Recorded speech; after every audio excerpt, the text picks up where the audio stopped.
A Christ master, a good example would be Jesus Christ himself. He is the master of all the archetypes. It's a Christ master. So Moses would be a Christ master as well, a master of all the archetypes, because Jesus is an archetype. He is the number 13. He is the one, all right? There's the 12 disciples, and Jesus would be the 13. The 13 would be the sun. The sun would be enlightenment. Enlightenment would be the top of the pyramid, which there's a pyramid, and then on top of the pyramid, that's called a pyramidion by pyramid researchers today. That's what they call it. All right. It's also known as the chief cornerstone in the Bible. The chief cornerstone and the cornerstone, two totally different things. Okay, a cornerstone is on the corner of the building.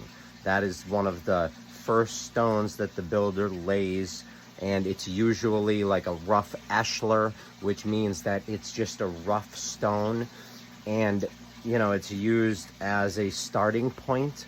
Okay, now a chief cornerstone is the very top of the pyramid, like on the dollar bill with the eye of Horus. Horus is the ancient archetype of Jesus, okay? And it's funny too, because in the ancient world, Horus was also called Iusis, and Iesus, and in Old Germanic, I's and J's are interchangeable. That makes the old ancient Horus of the ancient world also Jesus. So he is also an archetype, and he was also a god of the sun.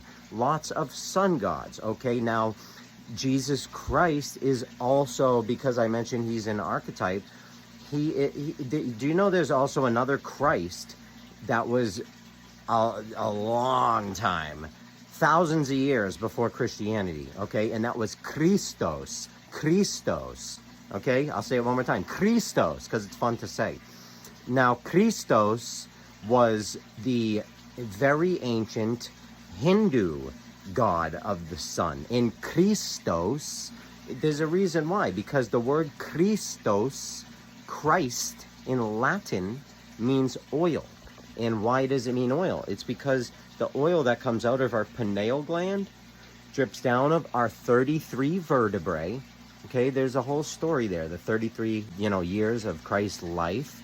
Okay, and there's also the whole entire story of the Bible is told internally and in the sky, The stars tell the entire book, okay? And also, like I said, it's told internally. So, like, I'll give you an example, like Mary and Joseph. You would be your right hemisphere of your brain and your left hemisphere of your brain, and then your 33 vertebrae. And there's a whole story to it. It's really quite fascinating. So when you begin to learn these things, you begin to realize that Jesus is an archetype, okay? And it doesn't make God any less fake. All it means is that anything that man has told you is just not true, okay? So, and then when people say, oh, then you're lying. No, what I'm telling you is you can't trust anyone. Anyone. You cannot trust anyone. The only one you can trust is yourself. And honestly, in the book I'm writing right now, I throw at least 20 quotes from the Bible that tell you directly that you can't trust anyone, what's one of them? It's that, do not put trust into princes and men who cannot save. Psalm 191-3, maybe? I don't remember. 1913, I think. Do not put trust in princes and men who cannot save. So that's telling you right there, don't trust men.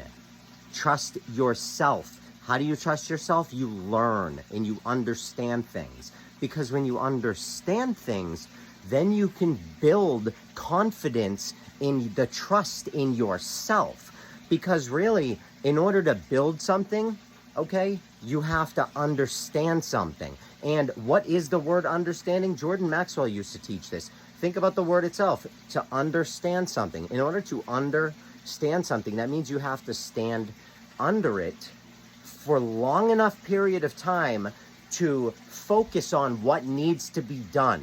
Fix this, fix that, repair this, put a new stud in here, put a new joist in there, couple, because the joists are rotted, maybe jack it up a bit. You have to stand under there for a long time and figure out what is going on here that needs to be fixed. And when you finally fix it, then you can begin to build on top of that. That's the word understanding.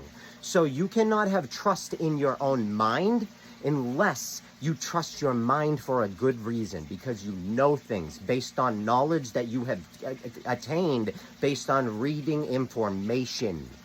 And I'm telling you right now, if you, oh, I won't read that, that's satanic, I can't read that, oh yeah, no, don't read that. Excuse me, that's what? Learn what the word Satan means, where it comes from, because I'll tell you what, if you actually open up a biblical reference book, it'll straight up tell you what Satan is, and it's not what you think it is, all right? The word Lucifer comes from the morning star. That is the planet Venus. Why Lucifer? Because Luce means light in Latin. Lucifer became an enemy as the sun because Lucifer, Venus, is the third brightest light in the sky. The sun, the moon, and then Venus. And it, over time, through storytelling, became known as a rival of who? Of the Son of God. And who is the Son of God? The sun in the sky. So the Son of God was became, I'm sorry, not really the Son of God, because God is above. The Son of God is above all of that. The Son of God is enlightened. But Lucifer became very envious of God in the story. And again, Lucifer is Venus. And this is how these things start. And this is where it comes from. So when you begin to learn, it gets very interesting. But again, this video is my opinion. If you want to learn any of this, you can check out my website, withthesun33.com. I love you all. And of course, entertainment.